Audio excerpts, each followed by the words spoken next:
record, Hannah Montana, man. Do you remember when the Migos broke out, man? Was you there for that time? Yeah. You don't even sound convincing. It's just music. Okay, man. What's going on, ladies and gentlemen? It's your boy Deuce, aka No Ordinary Brother, aka Rising Pharaoh. What's good, everybody? It's Wednesday night. We feeling good. Talking man, that what's talk. your name, Back man? What's your name? I'm gonna tell y'all my name in a minute. Hey, I go by the name of King Exodus, aka X. You know what I'm saying? Shouts out to everybody that's tapped into the live on IG. And you know what to do, hit that subscribe button if you hadn't done so. Talking That Talk official podcast. You know what I mean? Mm-hmm. So, topic tonight, talking about the power of emotions. You know what I'm saying? So, we're going to throw in different emotions, love, greed, fear. You know, we're just going to keep the emotions rolling, but we're not going to be emotional though. Mm-hmm. All right, so just tapping in, man. Paying attention to what's going on right now. We got a great show out called Power. I think a lot of these emotions are displayed within that TV show. So I guess we'll start it off with power. Okay. So one thing about power that's interesting is everybody wants it. There's not a person alive that don't want power in all their relationships. You know what I'm saying? There's nobody out there that don't feel a necessity to obtain power within their relationships. Now, the balance to me comes is like, it's a difference between people that's greedy and control freaks and people that know how to lead. You know what I'm saying? It's a big separation between the two. Leaders have a natural ability to, what are we getting the feedback from? No, go ahead. Keep talking, man. So leaders have a natural ability to step up in particular situations, and people automatically give them that respect because they see the work ethic being put behind that intent. You feel me? Now, people that want to just run shit and control shit without the work, I think that's the separation. They don't really get the respect. Go ahead, keep going. They don't really get the respect, you know what I'm saying, versus the people that know how to step up effectively and lead naturally. You know what I'm saying? So then some people want too much power within their relationships. They don't know how to balance out the power between their relationships. We see it all the time, you know, men and women, sometimes even in power, the women sometimes want to step into the masculine role of power and it destroys the relationship. You know what I'm saying? Sometimes in the modern dating world, you hear women complain that some men don't step properly into the masculine role, and then this causes imbalance between the power and relationships. So I would just simply say that everybody has to be honest. Everybody wants power, but you have to have a balance in those relationships. Even if it's friendships, you have some friends that are more dominant in a relationship than others, and then you have some people that just want to dominate in every single aspect. You know what I'm saying? So teamwork makes the dream work. We say that a lot, but when we actually incorporate power within our relationships, that goes out the window. Everything is about me. You know what I'm saying? Kobe once said, Shaq once told Kobe, he said, hey, ain't no I in team. Kobe said, hey, but it's a me in that motherfucker. You know what I'm saying? So I ended on that note. Kicking it off with Power, man. What you got? Power's a good show. I would kick that off. Power's a great show. You see a lot of people, if you never seen emotions being carried throughout individuals in your life, that's a perfect show, I would say, to watch. You can see clear examples of individuals carrying out different emotions in an effective manner. Like I said, I just love that show. I don't know if y'all pay attention. Like I believe these actors are doing a hell of a good job. Shout out to Method Man. Method Man been killing it. He went from just being an artist to one of the coming up for an acting award. Hey, shout out to that brother, man. I need to get that man a spinoff, man. His own thing. Yeah, he needs a show. It is so. Like, what's it gonna be about? We don't even know how to end yet, so it'd be interesting to see what his spinoff would be like. But yeah, we gotta definitely tap into the power of emotions. We gotta remember when you talk about power, even for myself, I remember days at a time, I'm listening to 50 Cent Position of Power. I got so many different emotions raging through my body because it's like I was dreaming that moment when I'm finally in a position of power. But at the same time, is the power that I'm hoping to obtain, am I gonna use it effectively in the manner I think I am, or will it be too much to a point where I use it in a negative manner, right? When people see how much power they have, then they start understanding the influence they have on other people, right? That's why when you become an influencer, it's very credible to your audience on what you say and how you do things. Influencers are getting jammed up right now because their power of influence is so I say miraculous, it can actually cause harm. For instance, you got a situation with Tasha K and Cardi B. Tasha K is a known blogger in the YouTube family, and she's up to 100. She has 1 million subscribers, right? She admitted in court that she lied about everything about the blog she was doing about Cardi B. Nobody, she thought she can get away with it. Cardi hit her with 3 times, like, hey, I need you to chill out with this. Hey, can you stop? She just denied it. And the last time she asked her, hey, coming to you as woman to woman, mother to mother, hey, could you remove this off the channel? She was like, you can pay me. You know, that's extortion. What kind of dumbass shit is that? But I'm saying that's the power of her influence as a blogger. She can lie about things and people will believe it. That's power. That's what I'm saying. You have a power to persuade the audience at any given time and manner, and you can manipulate it into a positive thing or manipulate it to a terrible thing. Right. Now, when I say manipulate it to a positive thing, like, you be like, hey man, go feed the homeless. So you might have her have like a type of help the people out in your bone type shit.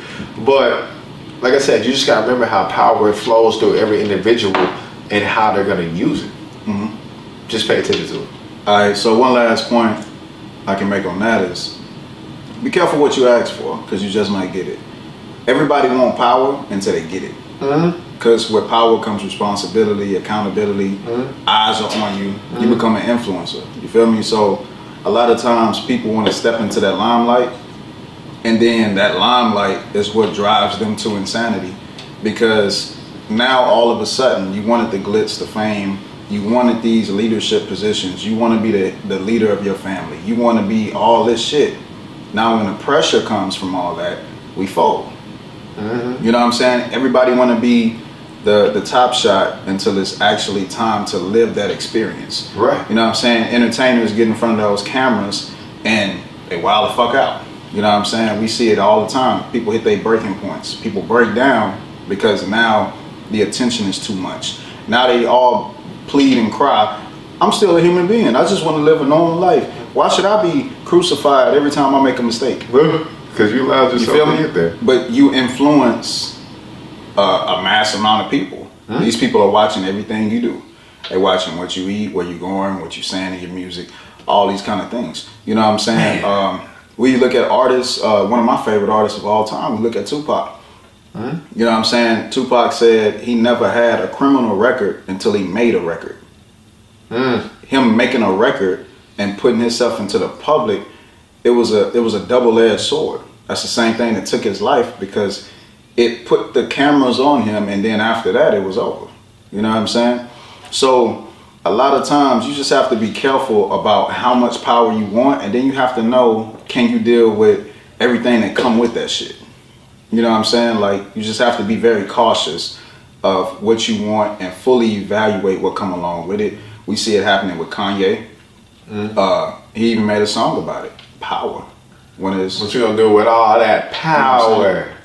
You know what I'm saying? One of my favorite songs. I should have played that song. Yeah, if I would have known where that power was, I should have played that song. That would have been great. So I was separated like in a feminine role. We see it a lot of times. Women want to step up into these leadership positions and roles, right? And then they still want to have the softness or the emotional emotions at the same time, and a lot of times that shit don't mix. Correct. You know what I'm saying? You have men that want to be the leader of the household, but then when the stress comes behind being a leader of the household, we fold. You know what I'm saying? I'm not saying me personally, but I'm just keeping it even on both sides. As Nipsey said. Right. I don't stress out, nigga. I don't stress out, nigga. Poke my chest out, nigga. Oh, yeah. All right, so another emotion, if you ain't got nothing on that, I think we could tap into is love. What up, brother? Love. That four-letter love, man. Look, man, we talked about love so many times. I'm tired of that word, man. I'm tired of that word. But hold on, I'm gonna do a closeout before we hop on that subject. When he was talking about the power of influence, this is another thing, right? The most recent thing that had happened in last year what up, bro? Was Travis Scott and Drake.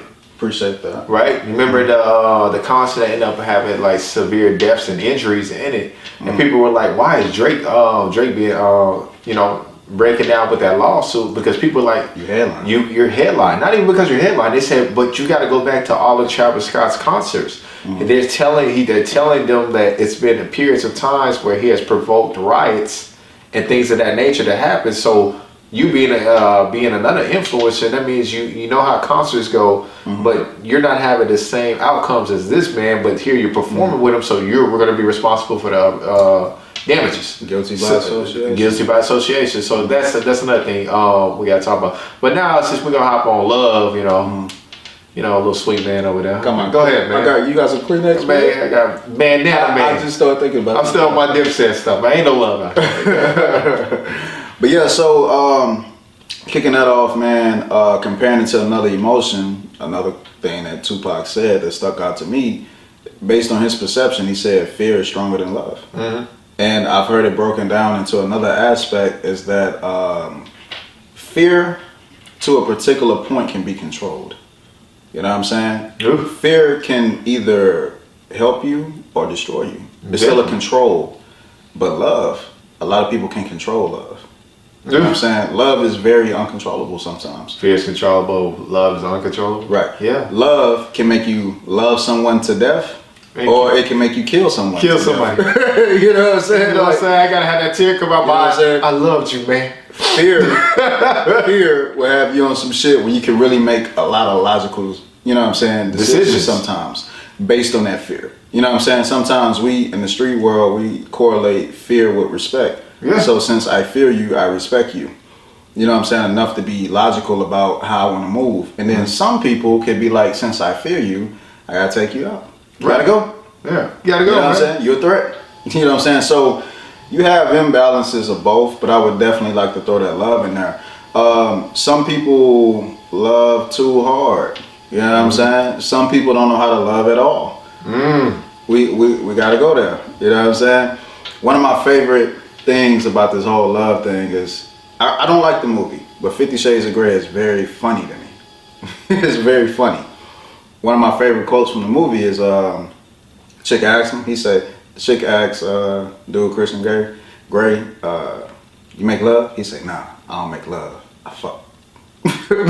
Ho. You know what I'm saying? So he had this whole hard personage, you know what I'm saying, based on his childhood and experiences, blah, blah, blah, blah, blah. But really deep down inside, he feared love because of the abuse and all the shit he went through. And then throughout the movie, he still miraculously was able to fall in love with somebody that was entirely different from him. But the purity within the person that he fell in love with is the purity that he could never obtain within himself, so it attracted him to this person.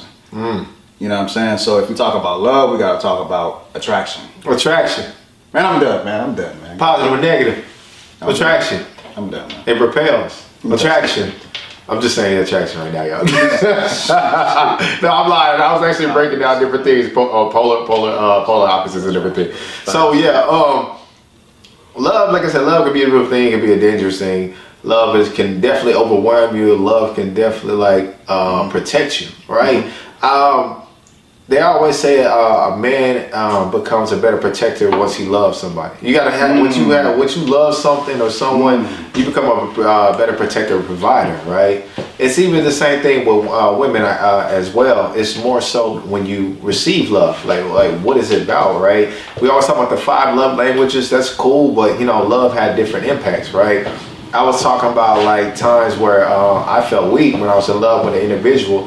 All they had to do was hug me, and I felt stress just relieve out of my body. And that's just like the power of the outcomes that can happen. But how do you remain in love? Is making sure you respect each other, doing duties that are appealing to each other. It's that communication. But we also got to be able to love each other outside the romance, and that's another thing. Like when we come to building relationships, partnerships, anything of that nature, where love can actually be built in, right? When when I say I love my homie, it's more so on the basis I respect him enough. Like I'll look out for this dude to the day I die. But we don't be having like that type of love these days. You know what I'm saying? Because people are more so. What do you want to say? Role playing objectively to the fact of why they love that individual, right? Saying I love you is really like loving sometimes specifically what that person provides, right? I might tell somebody, man, man, you know, I got love for you, but really, I'm just like, man, I love the fact I'm around you and just who you are. A person might be like, hey, I love you, and they might love the fact, like, you're like, you know what I'm saying? Love has its ties to why a person is attracted to you at the same time. It's not always just the romance. It's behind your activity, your persona, or what you're a person's able to obtain for you. And that's all I got to say about love. You just got to pay attention to it, right? I know when I tell somebody I love them, I always say, look, I'm not in love with you, but I love you enough to the point where I respect you and make sure I look out for you.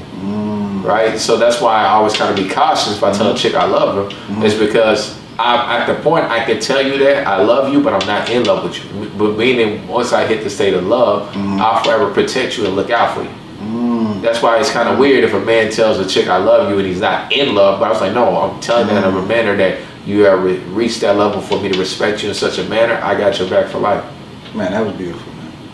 Oh man, I try to do what I do. I try to do what I do, man. So another love scenario I wanted to incorporate within the conversation is, okay, we have children, right?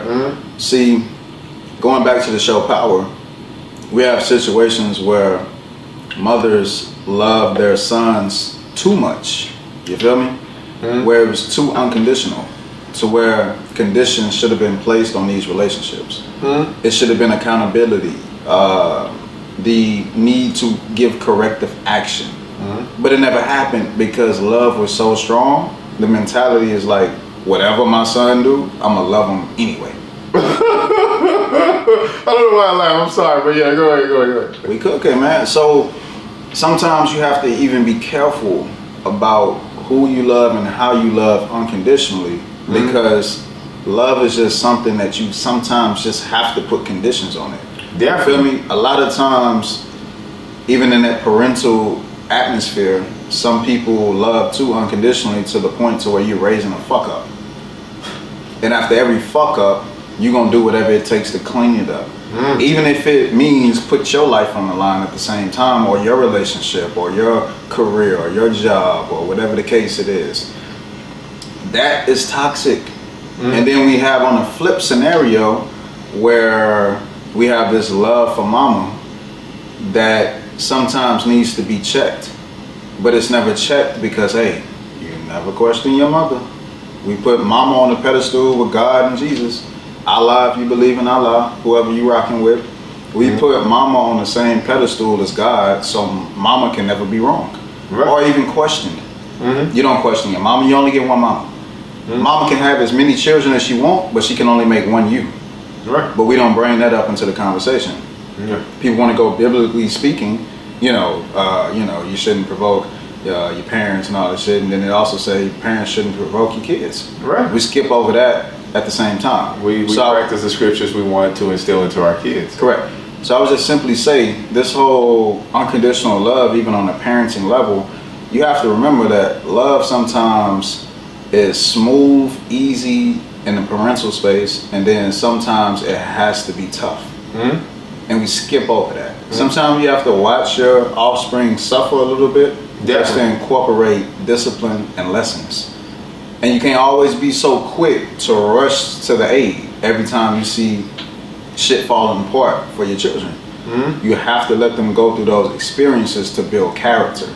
And sometimes that's a lot of times why people don't effectively be able to succeed in their personal relationships, is because their parents love them so unconditionally.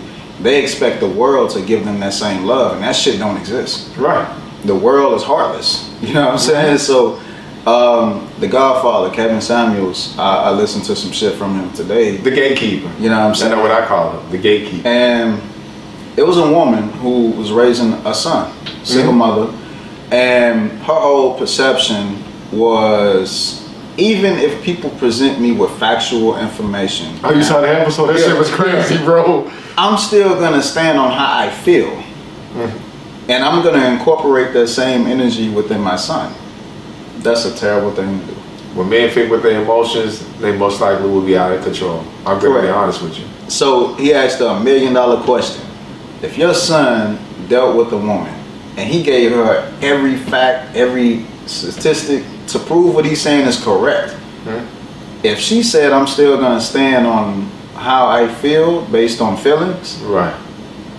what would you tell your son to do? Would you tell your son to leave or stay? She couldn't answer.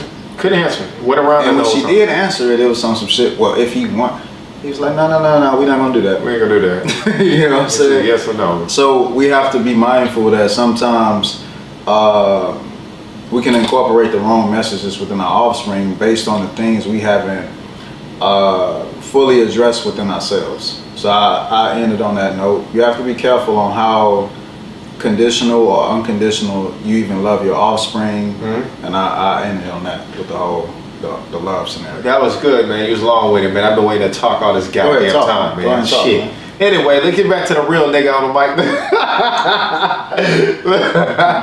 Anyway, look. Hey, before you do that, hey, Lethal Mind, bro. You gotta tap into the Q&A, man. Oh, yeah, that's my brother. That's cameraman, man. That's the cameraman. I told you that's in Florida doing all the big things. That's my boy right there. Kevin, that's my boy.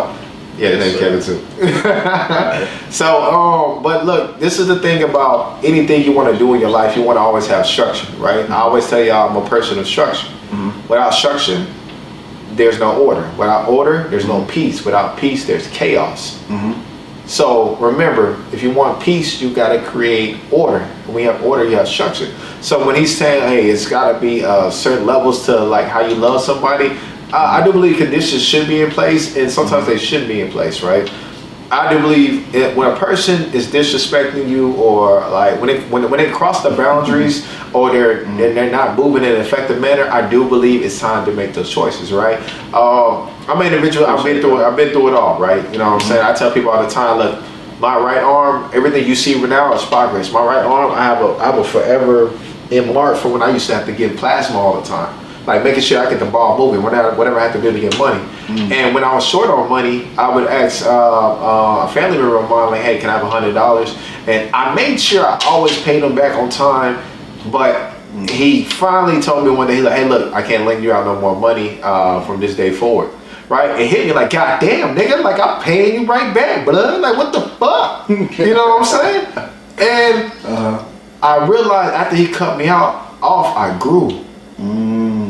Right? Some of us get mad when our family and friends cut us off from money and certain things that was given to us. Mm-hmm. We want to hate the fuck out of them now. Like, but if it wasn't for them top parts where I was getting torn or getting snipped at, it wouldn't make me grow as an effective person as I am today. You got to appreciate those moments, right? I still remember when my uncle called me one time, and I was living with my grandma, and he was like, hey, you got to get the fuck out that house. Right? Let me tell you how much I love this man and fear this man at the same time. This man was in another motherfucking state. But when he said he was gonna come down there and get me out the house, I said, fuck, I gotta leave. Straighten up. I had to leave, right? So to the point where I got to now, I finally was like managing my money, and I started getting better, like getting the ball moving, I'm dressing better, smelling better. I understand what it's like to be a man now. And one day I just had to pull to the side like, yo man, thank you. Right? He was like, what's going on? I was like, man, if you never told me to leave out the nest, I probably would have known what it's like to get the ball moving as a man, right? So some of us want to stay in that mindset, like, yo, let me get myself together while I'm at the house. Let's be honest, some of y'all not gonna get yourself together while staying at your family house. Some of you who is gonna have to be forced to leave the fucking nest to become a better person. If you got a safety net, shit, that's safety, baby. You gotta jump off the deep end at one point in time. So I'm just trying to give y'all, the condition parts from my life that actually made me better. Like, it made me better because if it did come with conditions, you never know how I could have turned out, right? And that's the main thing. You want to do things from a conditional basis so people can grow. They're gonna hate you for a period of time if they learn from it. If they never learn for it, they're just gonna keep it in their heart. But fuck that shit. You gotta go through it. I cut some people off myself. And in the back of my mind, I'm like, man, why the fuck I do that? I shouldn't have did that shit, man. I should reach out. And I was like, no, bro, you gotta chill. They gotta figure out a way, man. You can't always be there for them. So just make sure you do things on a basis where it's structured out. When you're giving love to an individual, that is respected. And just instead of always giving them the formula, like, here's the money, hey, go here. You just gotta give them the playbook, like, use Google. Correct. And let them start learning on their own. One of the most important things in business and life that you can incorporate and give off is you have to be able to trust the process. And a lot of times people don't know how to do that. It's like learning how to swim. You feel me? It's like sometimes you have an instructor. Sometimes you get that. Sometimes it's simply sink or swim. A swim. You feel me? So you can't really debate about which tactic is better. You just have to implement both at the same time sometimes in order to make sure that you actually get the message and you actually succeed. So I think another emotion that's I could bring to the table is ego. Ego. That's a powerful motherfucker because the ego could have the smartest motherfucker make the dumbest decisions, right? Because the ego is always going to tell that smart person, because we're smart, we above average, we different, we always right. Right. I don't have to correct myself. I don't have to listen to people. I don't have to go back to the basics. A lot of times people get so high on their ego that they forget the fundamentals, the basics. You know what I'm saying? So you look at all the greats, you know what I'm saying, whether it's a sport or whatever the case is, they had to master the basics and they had to always go back to the basics if they wanted to be great. You have some people that's like, you know what I'm saying, on that AI energy where they like practice. What the fuck is practice? Right. And then you have people like Kobe, like, look, whether I break my hand, I break whatever, I'm still gonna fucking practice. You have people like Jordan. Baseball ain't my sport. It's not. But I'm gonna be the hardest working motherfucker on that baseball team until I improve my performance. And then you have to have the separation with your performance. Is it realistic to you and other people at the same time? You can compare yourself to other people, but that's not you. You know what I'm saying? You can take it as a learning curve, but at the same time, you have to compare yourself on a growth level based on where you're at. You know what I'm saying? You don't always start at the same point that other people are at. So that's another thing you have to take into consideration based on your ego. So that ego is very fucking powerful. The ego will have, a lot of times people say they have to separate friendship from business, and I hear that a lot. But I think that becomes more applicable to the conversation based on how big your ego is. If you can calm down your ego, you really don't have to separate friendship from business a lot of times, because you can always find flaws and error within yourself. You know what I'm saying? You're dealing with a whole nother individual. So it's easy to just point fingers and just say, he wrong, she wrong for this, they wrong, blah, blah, blah, blah.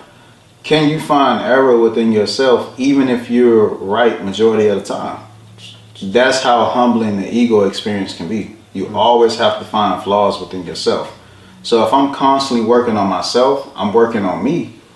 That means I spend less time worrying about what the next motherfucker is doing wrong. So I can even value them even more because I value myself enough to find out what am I doing wrong. That's that $1 million question. That's that whole Michael Jackson energy behind the man in the mirror. We sing these songs, we do all this shit, but when it comes time to actually incorporate them within our personal lives, we fail, we fuck up. So the ego is very powerful. We did an episode on are you the problem or are you the solution? For those that didn't tap into that episode. And what I said that stuck out to me the most in that whole scenario was, if you're going to be part of the solution, you're also part of the problem. Because you have to allow yourself to be the problem in order to be a solution. And that's what keeps the smartest people on a continuous path of being great. You look at your Napoleon Hills, you know what I'm saying, your Bob Proctors, your whoever you want to name, you know what I'm saying, your Earl Nightingales, whatever the case. My nigga. These people are really big on personal development, and it's really fundamental basics. You know what I'm saying? You're constantly looking at yourself. Napoleon Hill wrote a book on outwitting the devil. I put a lot of people on that right there. The devil is a mentality and a perspective within oneself. How far do you work on yourself? This is a continuous battle. You know what I'm saying? You have people like Nipsey, he said, this shit is a marathon. So you never get to a point to where you conquer yourself to a particular fashion to where you never have to work on your fundamentals or your basics. So I shut up on that note. Yeah, man, I'm tired of you. Shut up, man. Let me play with you, man. But anyway, like, you do got to learn how to balance your ego out. It's a terrible thing, right? It should be a powerful thing, and, you know, it can be a terrible thing.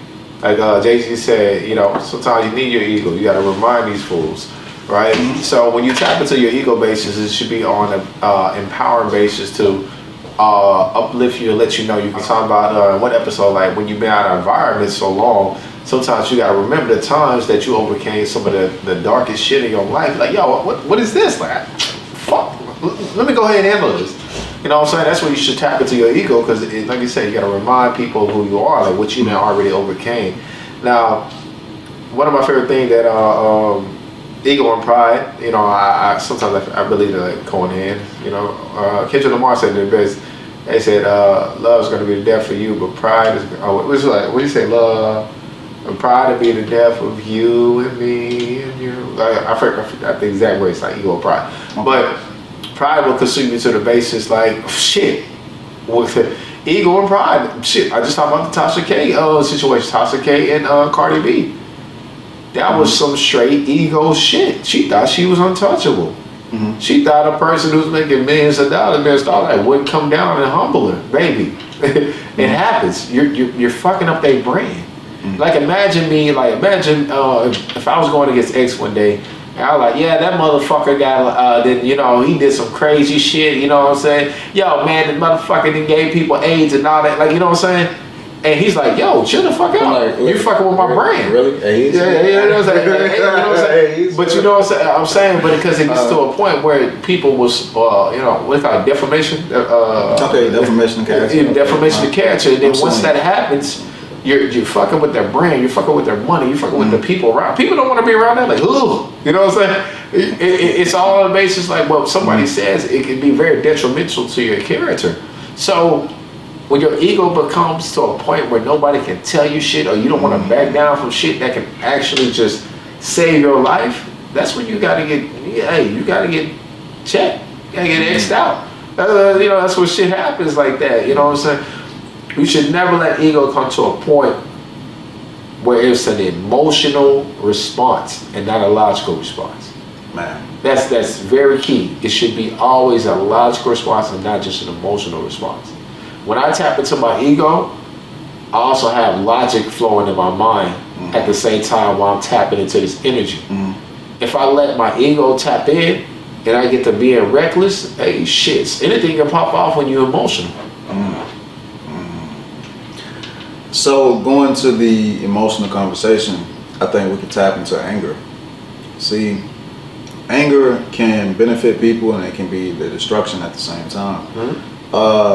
Anger can motivate somebody so much that they figure, hey, look, if somebody outshine me on a scholarship level, I'm gonna study my ass off, make sure it never happen again. Right. In the sports level, if somebody beat me, I'm gonna work on my flaws so much that I'm not really gonna have no weak points next time we meet each other. And then anger at the same time can put somebody in jail or in the grave. So anger is not an emotion we can write off 100%, but you have to use it effectively. You know what I'm saying? A lot of us, even going back to the parenting scenario, we can give all our, you know what I'm saying, our kids the right advice on how to control their anger, but not realizing, look, they got that shit from you, not being able to control their anger effectively. And if you never mastered it yourself, why not use this child as an experience to master it within yourself? You feel me? So anger is very powerful. I'm not gonna say it's negative because it can be beautiful at the same time, but you have to be balanced within how you use it. We look at Kobe Bryant, I go back to sports. He said, look, I spent a lot of time on the dark side. I used a lot of frustration and anger to make me a better player at the same time. I performed better because I had so much anger built up. I wanted to release that anger. So you have to be careful on how you release your anger. And you have to be, go back to the fundamentals. Where did the anger come from? How can we use it? How can we channel it? A lot of people don't spend that much time. Like me personally, I can listen to rap music. I can do that shit. And no matter how much I can control it, sometimes it consumes me. We did an episode, you know what I'm saying? What we say, you know what I'm saying? You know what I'm saying? Play a little something for the down moves, all that shit. It'll have the smartest, most intelligent person that overcame everything just completely convert back to their old self. You know what I'm saying? So you have to remember where you came from at the same time. You have to be humble enough, you know what I'm saying? So if I listen to some shit like that and I tap into my lower energy, I gotta give corrective action. Now, every morning I listen to classical music because I understand the power behind listening to raw instruments, what it does to your IQ. Hey, tell them, man. Tell them what listen to certain instruments does to the body. People don't even understand it. You listen to music that can help digest you. Y'all don't understand the power of instruments, right? So, man, I was about to say, y'all know why RB plays with a heart? I was like, correct. So, I'm saying I don't want to do that. It's not educational. So sometimes anger goes back to the ego because sometimes people don't know how to check their ego within this process of being angry. You know what I'm saying? So I dumb it down a notch. Let's say you're angry enough to go out and do something stupid, challenge a group of people to a fight, whatever the case is, right? Dumbass shit. You know you can't win that, but your anger is telling you, we got this. We got this. There's more of them than me, there's more of them than us, but my anger is so intense, we got this, right? So when everything fails and goes wrong, can we live with the decisions that we made out of anger? A lot of times we can't, because a lot of times we don't even live after we engaged in so much anger. Sometimes your anger can put you in positions to where it have you feeling like you Superman or where you can't fall, and then you take that fall. You know what I'm saying? So it even go back to a lower state of mind. You always have to be mindful of your dispositions. You know what I'm saying? Anger and ego can't lead you. Well, it can lead you, but it can only lead you so far. So you always have to humble down. Like I just said, if I listen to certain rap artists for a particular amount of time, I know I gotta rebalance. I gotta tune out rap probably for a couple of days, a week or so. And I gotta go back to some R&B, some classical music, some reggae. That's how I always switch my shit up. You go to R&B. I gotta balance myself out. But if my ego is telling me I've already surpassed that point, Excuse me. I can fuck up and I can lose everything based on my ego. So what I'm simply saying is, no matter how you feel emotionally, you always have to be real with yourself and go back to the fundamentals of life. Balance. I ended on that. Balance. Another emotion. Some of us don't have that. You know what I'm saying? I always tell everybody, like, there's two sides of me. I have two personalities. I'm a Pisces, two fish. I'm also a Gemini, two faces. Hey, look, I can just keep going on that.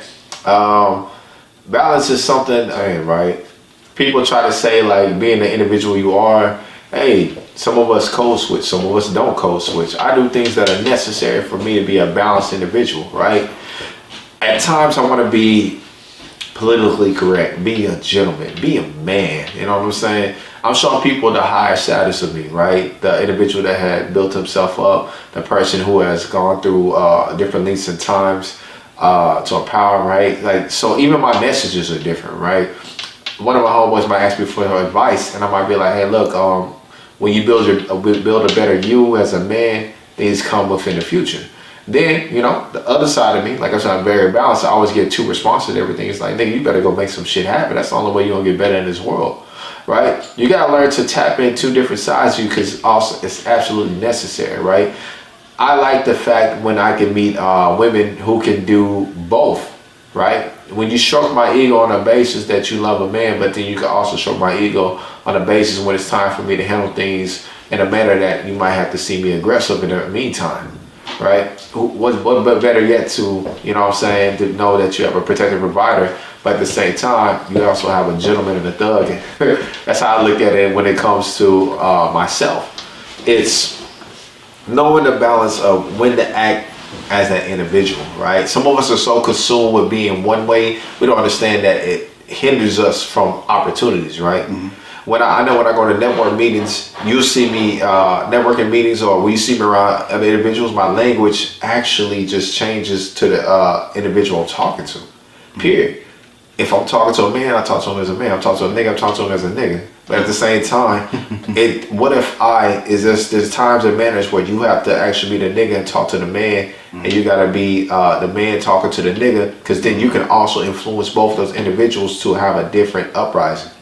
Right? I don't like to be too, if I see a man just crumbling because he's always a man, I'm like, hey man, you gotta stop being a bitch. I want to keep talking to him like, hey man, you'll get over it. No, I gotta talk to him in a manner that's gonna make him identify an emotion within me that could come within him and inspire him to do more or less.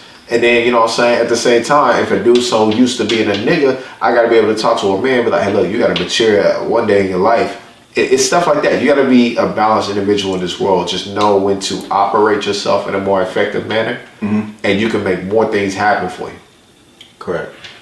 One of my closing points to the whole conversation is you go to something as simple as fitness, right? What I noticed is a lot of times if a male is in better shape than another male, it really takes a particular kind of man to be like, look, let me approach this guy to see if I can learn from him. You know what I'm saying? And then some people's ego will have them watch another man do things, but the pride is too strong to be able to ask him, hey, can I learn from you? And you have some people that can have the humility to learn, but only to a particular point, to where the ego kick in and it's like, look, I know family members, man, that's like, based on what I already know, a motherfucker can't tell me nothing. You know what I'm saying? Because I already know these things. And when we talk about scholarship, a lot of times scholars, people that give themselves that title, they can read the same page in a book 100 times. And every time they read that same page, they can learn something new. And then you have some people that's like, look, I already read that page 10 times. I'm not going to continue to read that page because I got it all. So you have to be very careful about your learning experience and your ego. Does your ego stunt your growth, stop you from learning? Even if it's something just as simple as just looking at somebody that's already in tip-top shape and you can't approach that person because your ego is stopping you.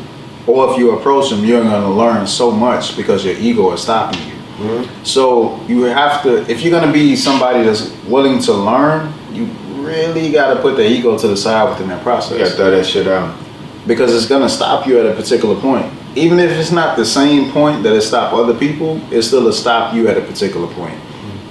So I know plenty smart people, their ego is so powerful, they could be 10 times greater than what they are, but their ego tells them, we got this shit. No matter what, we got this shit. They really don't try to go out and attract mentors because at the end of the day, I don't need a mentor. What a motherfucker gonna tell me? I don't need it. That I can't tell myself.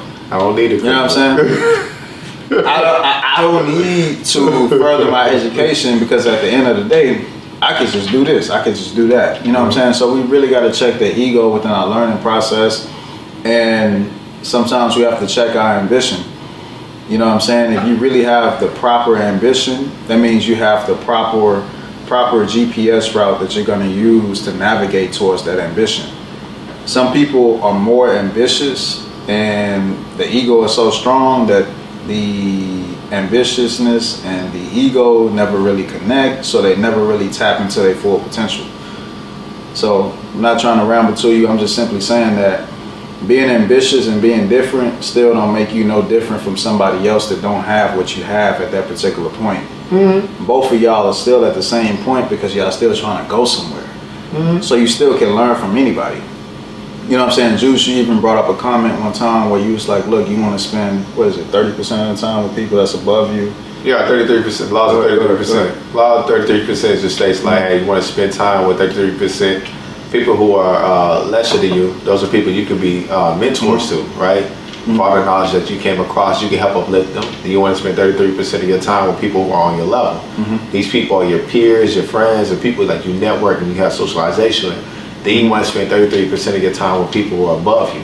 These are people who will uplift you on your way to climb up, and also people you can, you know what I'm saying, capture the energy in moments where what it takes to get to that level. And Correct. When you live by these like principles, you'll understand a big growth pattern, right? One, you'll get a self-esteem benefaction of knowing you can help somebody become more. Mm-hmm. And then there's the level of 33% where you're equal. It's like I said, your friends, that's a good thing that you can contact them. You know, you can have great conversations and things of that nature. Mm-hmm. But that more 33% is what people don't do. And these are people that are above you because it takes humility and humbleness to actually go search for these people and willing to shut the fuck up and listen to what they got to say. You know what I'm saying? And look, nobody got to the top alone. Everybody learned from somebody that's going to the top, that as they was going up to the top. Mm-hmm. You know what I'm saying? That's why I said before I told this individual when I was talking about hyper independence. That's going to be another subject we got to talk about. Where individuals feel like it's perfectly fine being on their own, and I was like, if everything was perfectly fine being on their own, we wouldn't have more people on this earth. Imagine if everybody was 100% selfish and did things for themselves, nothing would be built in this world. The person would be working on building his own house for at least 30 years. That's the mortgage. Man, and to close it off again, man, this will be the last shit I say.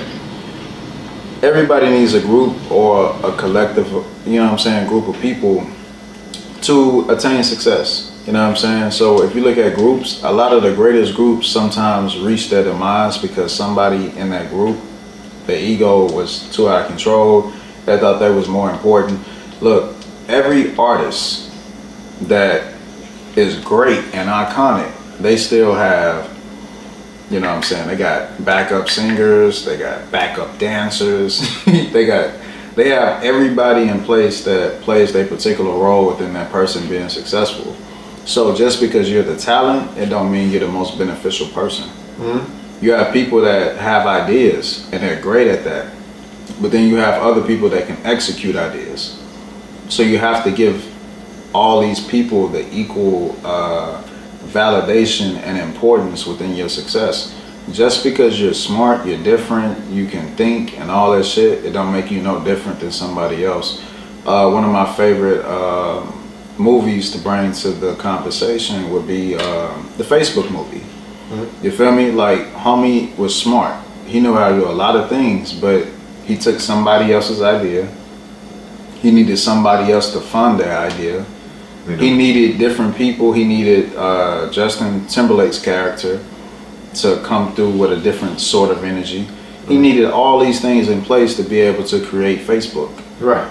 He just wasn't so smart and so much of a genius that he could have done it all by himself. Yeah. So he was able to rationalize who he needed at particular moments and who he, you know what I'm saying, he manipulated people, whatever the case is, but you can't be so much of a genius to where you feel like you don't need people, and then everybody got to play their important roles.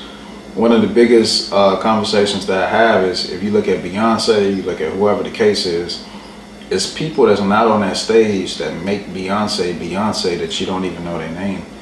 But these artists have to value these particular people in order to get to that point to where they're on the stage. Mm-hmm. So behind every great person, you have a team behind that person or that character or that persona. So I ended on that. No matter what, you know what I'm saying? Homie said, ain't nobody came to see you, Otis. You know what I'm saying? And we see where he ended up at. So you don't want to be that person. You always need your team. You need every person behind you, every lesson. You need all that shit to make you who you are. Correct. So, yeah, I ended on that. All right, guys, man, that's a conclusion of the episode. Make sure you like, comment, subscribe to the channel at Talking That Talk Official Podcast on YouTube, Facebook, Talking That Talk Officials on TikTok. I'm sure we're getting ready to branch some more avenues. Like I said, we got to get this Anchor going. We got to get this Twitter going. I still don't understand Twitter, man. I don't either, so that shit might look a little weird. That's for the birds. But it's for the birds. Look at that. But anyway, yeah. I got to the mouth. That's what these academics on the mouth. Alright. What's the topic, bro? We got somebody asking what's the topic. What's the topic? Go ahead. Oh man, I had Kanye playing. Choose your name.